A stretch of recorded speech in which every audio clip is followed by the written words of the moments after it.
He has used more of his strength than he intends to, and now he is suddenly very hungry. He has not eaten anything today, and that emptiness is beginning to mess with him. Taegu, unable to understand this shift, assumes Gio is pretending to forgive them just to get some food out of the situation. Meanwhile, Hyeji sits in her classroom, quietly studying, completely unaware that her new friend is out there causing chaos across the school grounds. For now, it is none of her concern. At the cafeteria, Taegu hurriedly leads our hero inside and buys him a pile of snacks. The moment Gio sees the food, his mouth starts to water, and even little Fritter perks up excitedly at the sight of so many treats. Taegu watches as our hero and Fritter devour the snacks, thinking our hero is crazy strong, but acting like a total loser. He mutters that no wonder he can't stand a guy like him. Just recently, with one punch, Gio literally sent someone flying. Taegu wonders if our hero might be some sort of boxer or athlete, but even if he were, cracking a wall like that is impossible. He's never seen anything like it in his life. Convinced he needs reinforcement, he picks up his phone and calls his brother, Young Chil, a 20-year-old gangster playing poker with his friends. He asks for help, explaining that he's screwed because he got beaten up by some random guy. Young Chil is not happy about helping Taegu beat up a random guy, but Taegu argues that Gio is seriously strong and literally begs him to save face this one time.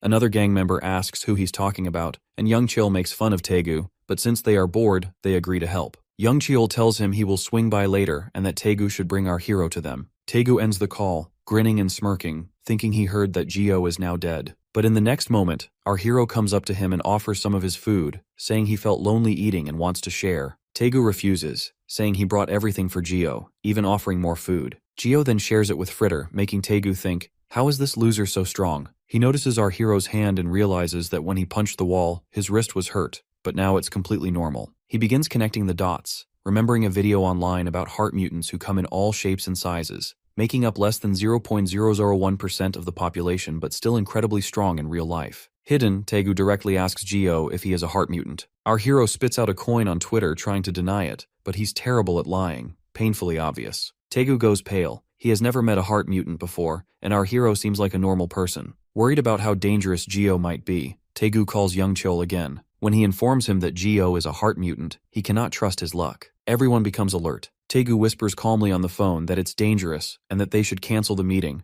but Young Chil refuses, saying it's an even better opportunity and that they will handle our hero properly. Taegu agrees, but our hero interrupts, saying he's done eating and Taegu should just go home. Taegu tries to argue that since much of lunch break is still left, they should do something, skip class and hang out. He takes Gio to the arcade. Seeing the shiny games and floors, Gio cannot contain his excitement. Even Taegu is confused. It's Gio's first time at an arcade, and he shyly admits he has never known places like this exist. Everything amazes him. Even a simple claw machine looks like the seventh wonder of the world. Gio notices that the machine has the same Labubus doll he saw on Hyeji's handbag earlier. Taegu is confused. If Gio doesn't even know about Labubus, what has he been doing with his life? Taegu offers to put in money so our hero can try, but our hero is bad at the claw game, so Taegu goes ahead and wins the Labubus. Gio is ecstatic. Now he has the same doll as Hyeji. What he doesn't realize is that Taegu is subtly working behind him, keeping him occupied until the gangsters arrive. Taegu suggests they go into a karaoke room. He tells our hero to select a song and sing.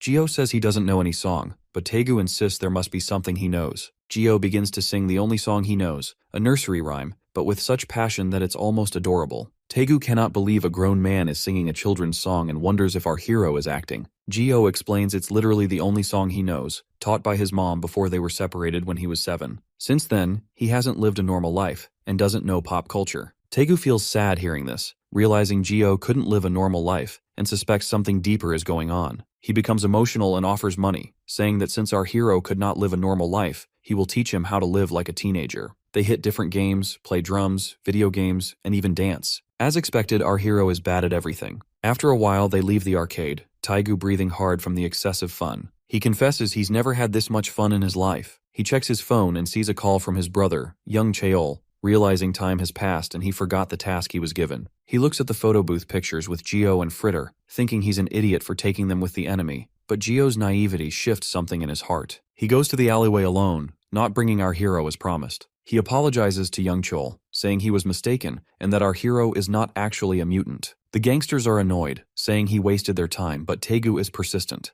Deep down, he knows his actions are not just for the dog, but because of Gio and his personality. He has asked Gio if the dog was his only family, and he realized it is. Taegu feels sorry but understands that his own puppy is his life and he would do anything for him. He confesses that earlier, when friends tried to mess with Fritter, he almost got angry too. It's not just about the puppy, it's about our hero and his relationship with his dog. While Taegu is standing there, a fist flies toward his face, knocking him to the ground. Suddenly, Young Cheol lifts him by the head, asking about the whereabouts of the mutant, and this time, Young Cheol doesn't look like Taegu's brother. Young Cheol asks Taegu if he thinks he is joking, but all Taegu can think about is the precious memory he recently made with Geo. Young Cheol continues to berate him, saying that everyone has gathered over there to catch a mutant, and they are not going to leave until they have a mutant in custody. He tells Taegu to start talking if he wants to save face. Taegu is persistent, insisting it was really a misunderstanding. He explains that he spent all day with our hero, and if Geo were truly a heart mutant, he would have sensed something off, but there was nothing at all. Our hero is just a loser who can't even score well at the arcade and gets out of breath playing soccer. Taegu tries to smile as a kind gesture, admitting he mistakenly wasted Young Cheol's time, but Young Cheol is not pleased. Young Cheol then hugs Taegu, apologizing and asking if he's upset that he yelled at and hit him. Before Taegu can reply, Young Cheol points out that it's written all over his face that he's lying and demands to know why he changed his story at the last minute. Young Cheol continues, saying that the mutant is not what Taegu thinks. They don't look scary, but they are not like humans.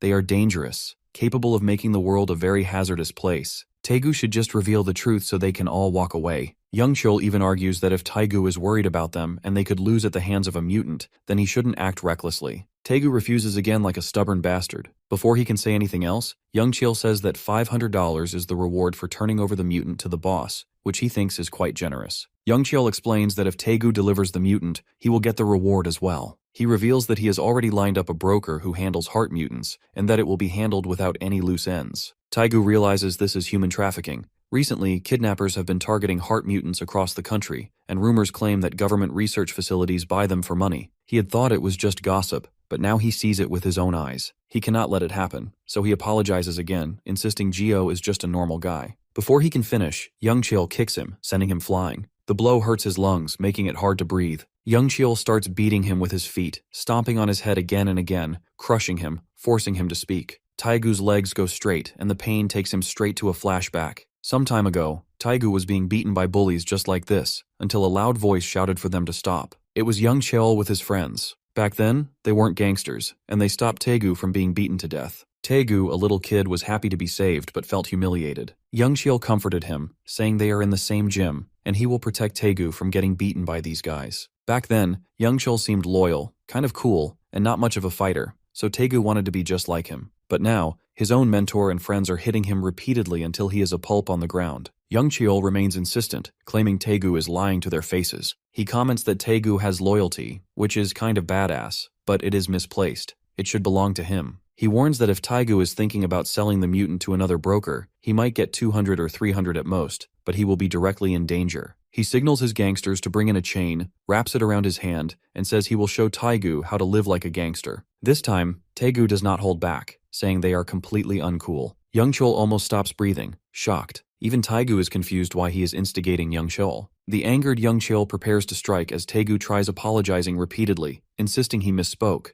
But just as Young Cheol is about to hit him, a strong hand stops him. It's our hero. He says that if Young Cheol hits someone with chains wrapped around his hand, it will cause massive injury. Everyone is confused because how dare this weird kid stop their boss? Even Taegu is stunned, wondering how the hell our hero even found out where they were. Geo crouches down, saying that he came to look for Taegu because he was taking too long to arrive. Taegu tries to warn him to run, and confesses that he was the one who called them to beat him, even telling them that our hero was a heart mutant. Geo is confused and asks why he would do that. Taegu replies that he was just pissed because Geo hit him, that he wanted revenge, and he apologizes. But our hero does not care about that. Geo asks why he is letting them hit him with chains. Everyone is confused when someone swings a baseball bat at Geo, angering him. In the next second, all the thugs start hitting him with their bats while Fritter barks and Taegu tries to protect our hero. One of the guys crouches down, asking how he even interrupted them, but in the next second, Taegu absorbs all the blood and punches the thug, sending him flying. Everyone watches as Geo rises from the wreckage and Young Cheol orders all of his gang members to attack. Our hero is relentless, striking them in the face, chest, legs, and groin,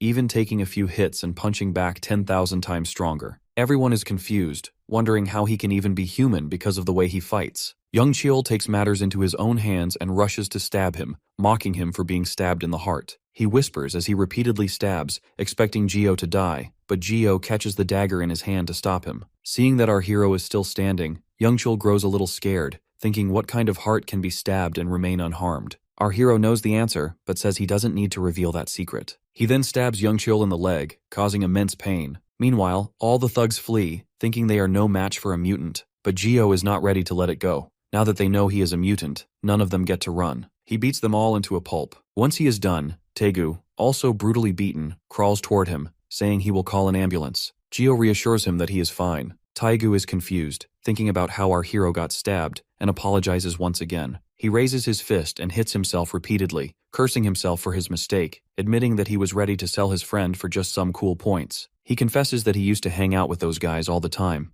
and back then, everything seemed okay somehow. He thought that was what being cool looked like. But now he realizes that all these men were dangerous and he shouldn't have been in bad company. Suddenly, Gio hands Taegu a cloth to wipe his nosebleed. It's actually a puppy pee pad, but Taegu doesn't care and uses it anyway. He mutters that someone like him doesn't even deserve to be called a friend. Our hero just smiles, saying he's glad Taegu thinks of himself as a friend, and that is enough for him. Hearing this, Gio once again touches Taegu's heart, and Taegu in turn embraces him.